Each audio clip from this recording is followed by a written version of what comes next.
started taking the schools and the children and trying to manipulate their minds by installing these radios and these songs and the things that the kids need to repeat.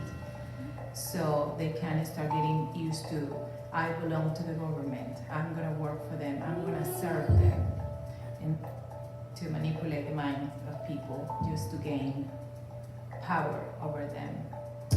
Young people in the United States, unfortunately, are following socialism because they don't have much background knowledge about what socialism have done in other countries. They're gonna get a lot of things for free.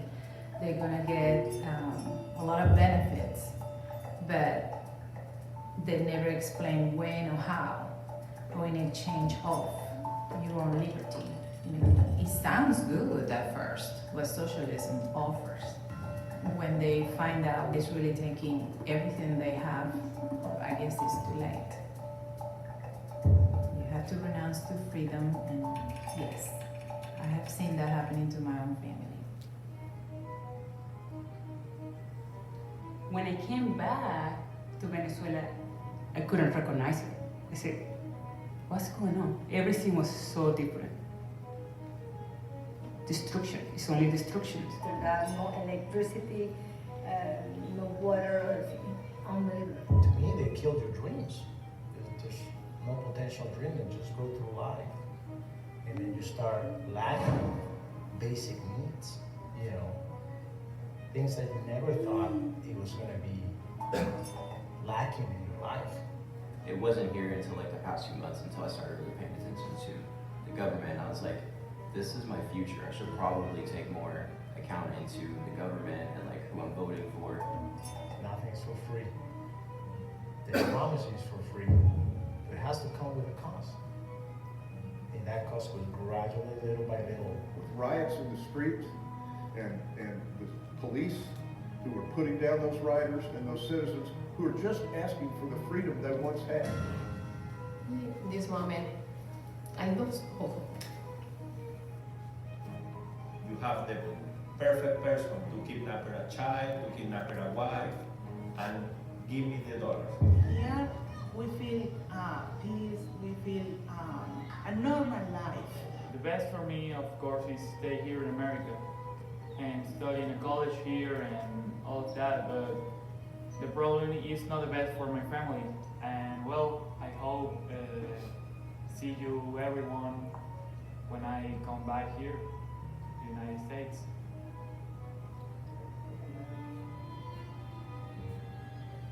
Hi, I'm Thomas Magala. And I'm AJ Taylor. And I'm Rafael Figueroa, and we are the producers of the new documentary, The Collectibles. The truth through the eyes of those who experience it. It's always hard to watch. The government's always watching you in Venezuela. I mean, that's like some crazy 1984 shit.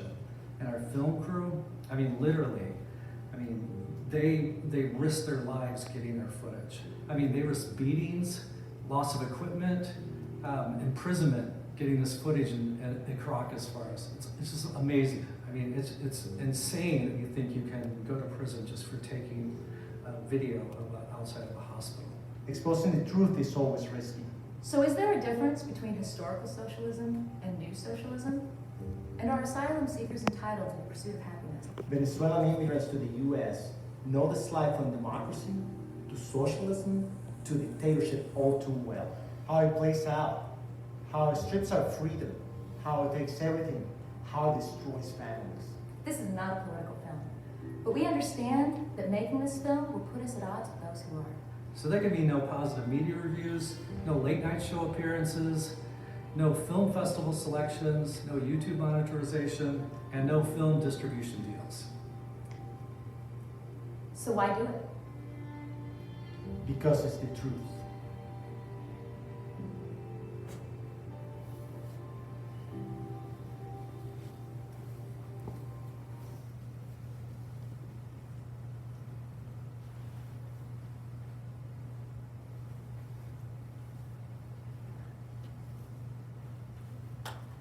So I'm not sure whether or not you noticed this, but when I introduced the film, I called it Freedom from Venezuela.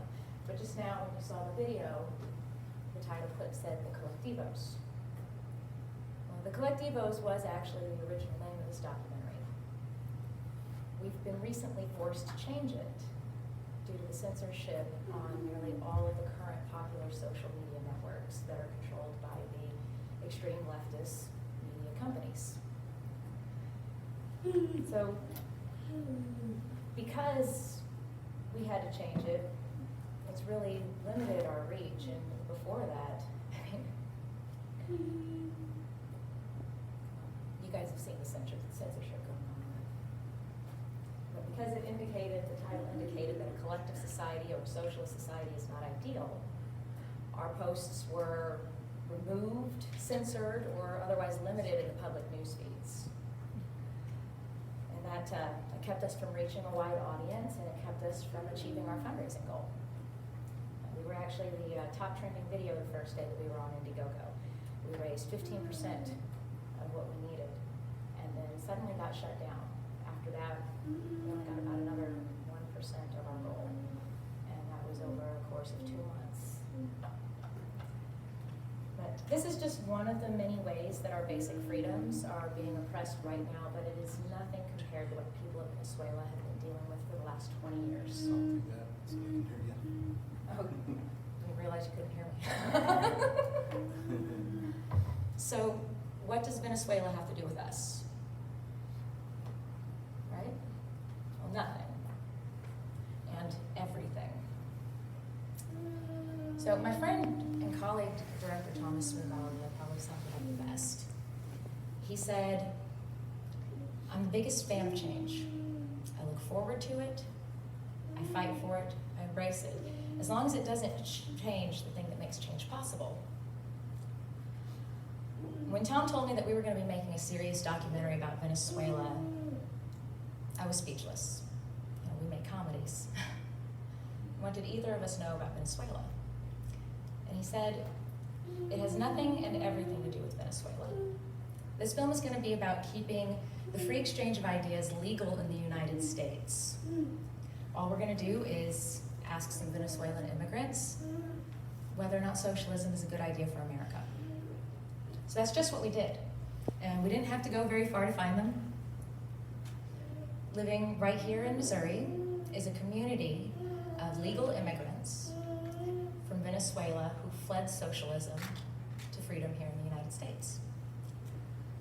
We have doctors, business owners, teachers, pilots, educated people who either saw it coming and immigrated here or tried to stay and help their country and suffered so greatly that they were forced to flee, seeking protection through political asylum. A lot of what these immigrants have experienced are the things that Orwellian nightmares are made of.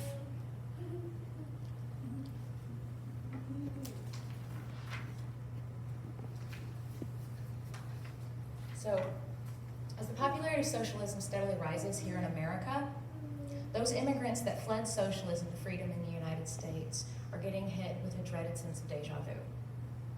Will their new home risk a similar fate? So we ask ourselves, will America's constitutional republic become a majority rules democracy and then parallel Venezuela's economic decline?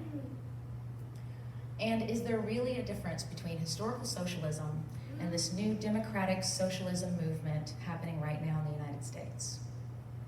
And what we discovered on our journey for the truth was eye-opening. The false promises, the same policies followed in Nazi Germany and Russia being implemented. The total decline and destruction of a once free country, a once rich economy, and a once proud people. But the most shocking thing we discovered of all was exactly how close we are to repeating the same story right here in America. And it's all because of misdirection, misinformation, and an educational system designed to keep the masses ignorant through indoctrination. Let me throw a few shocking statistics at you real quick. Only 37% of all Americans can list all three branches of the government or name a single right protected by the First Amendment. That leaves 63% of all Americans in the dark on those subjects. Those are pretty important things. An astounding 82% of BLM supporters have absolutely no idea that they are actually supporting a Marxist organization. They have no clue. And the most shocking of all, nearly 90% of all Americans under the age of 30 have no idea that our country is a constitutional republic, what that means, or why it's so important. Many of America's youth are currently fighting for change without knowing exactly what it is that they're changing. And the majority of Americans under the age of 30 don't even realize what rights are protected because we are a constitutional republic. Well-intentioned young people, eager to fight injustices, are being taken advantage of and led into battle every day against the very thing that protects their freedoms to make the change they're fighting for. In this next video, you're going to meet a very nice but very naive and confused young man who only wants to make the world a better place. And you'll get a horrifying glimpse of the shocking, widespread ignorance that is currently plaguing our youth, which is the very thing that could bring our nation to its knees.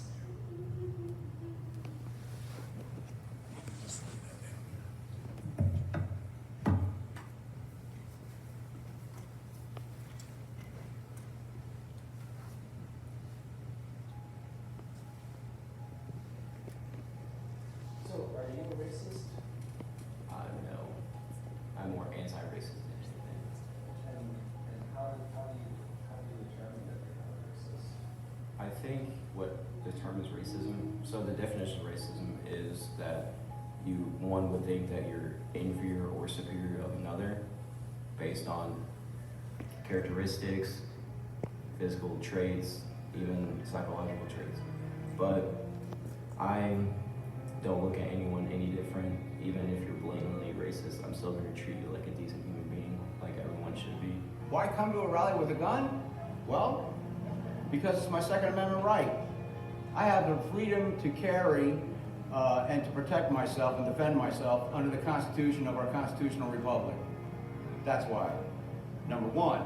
Number two, well, you have to be kind of have your head in the sand if you don't see what's going on from people that oppose your point of view. And I don't plan on ending up being a statistic. What is the U.S. system of government? The U.S. system of government?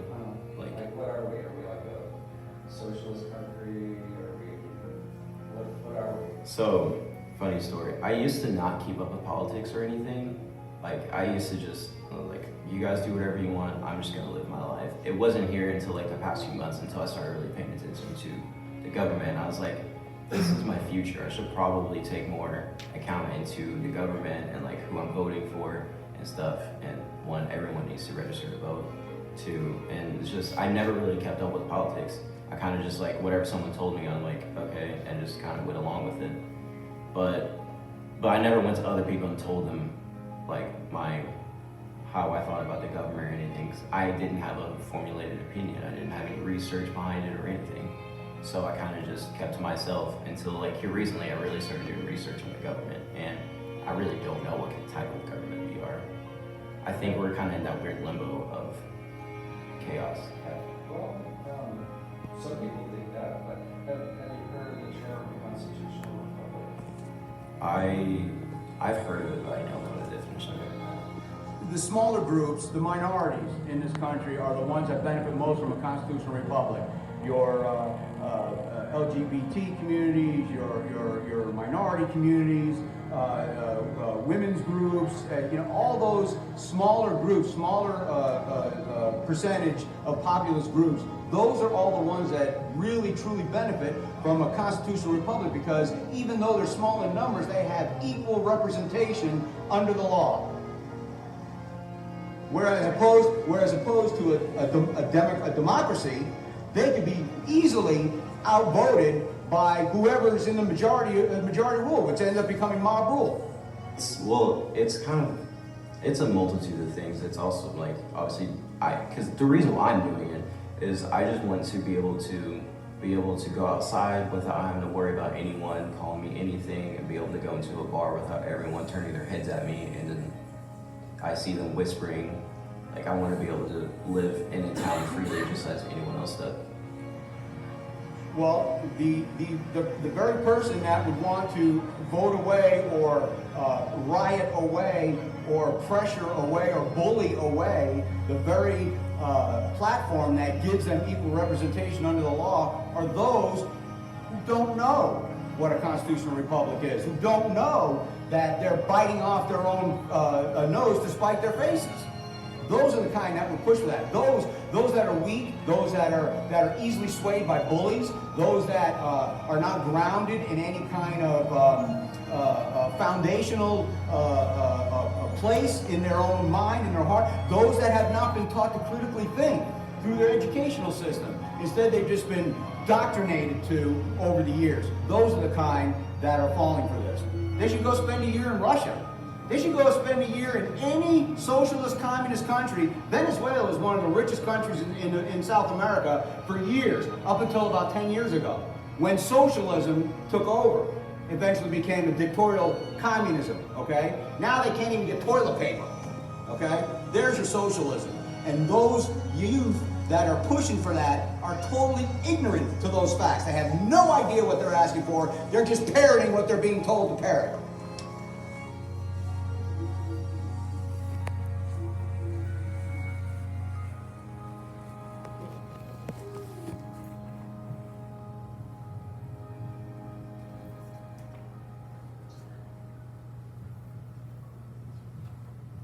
Pretty terrifying, huh? That young man represents the majority of Americans under 30, the majority of voters under 30. They follow along with blind trust, like sheep to the slaughter, and they're trained through peer pressure, indoctrination, and brainwashing from social and mainstream media networks to manipulate emotions, threaten, bully, or shame others into doing the same. And if there's enough of them come November, they're going to take all of us down with them. Now, fortunately, our answer to this problem was also in the video. The older generation who knows better. Those who have lived through this before and already know what's coming, those who were educated before the social indoctrination started, those who have independently educated themselves. We need to enlighten our misguided youth before they vote away the very platform that gives them and us the right to be heard and the right to choose. So it's of the utmost importance that we release Freedom from Venezuela to the public as soon as possible in order to educate them on what's happening now and warn them of what might happen in the future. We need them to know why it's so important that our government stay a constitutional republic and not be turned into a mob-rule democracy. The rights of the individuals and minorities must be safeguarded for us to remain a free country. The free exchange of ideas is important to everyone. And we must protect the rights of life, liberty, and the pursuit of happiness at all cost. Freedom from Venezuela has already been made. It's already been shot. It's already been edited together. Our crew in Venezuela risked beatings, imprisonment, and death in order to get the Caracas footage. And we all worked tirelessly for months, putting our time, our money, everything that we possibly could into it, but we just didn't quite have enough. So now we're trying to raise the money necessary to finish color and sound correction and get them out on all the major streaming networks as soon as possible. We want as many people to see this before November as we possibly can. And this has been quite a feat considering all the censorship that we've been dealing with, which is why we're here today.